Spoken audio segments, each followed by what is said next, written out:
नमस्कार मंडळी, तर आज आपण बनवणार आहोत मुंबईचा फेमस वडापाव, अगदी स्टॉलवरील चवीसारखा. तर चला बनवूया.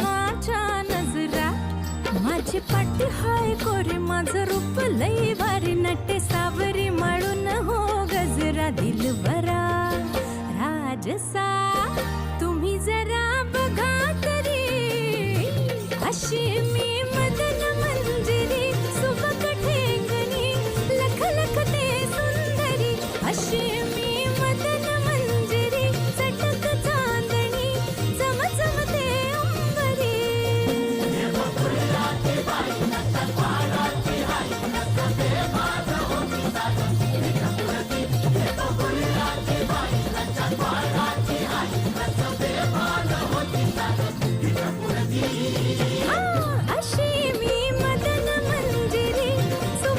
अशा पद्धतीने आपला वडापाव तयार झालेला आहे. तुम्ही नक्की ट्राय करून बघा.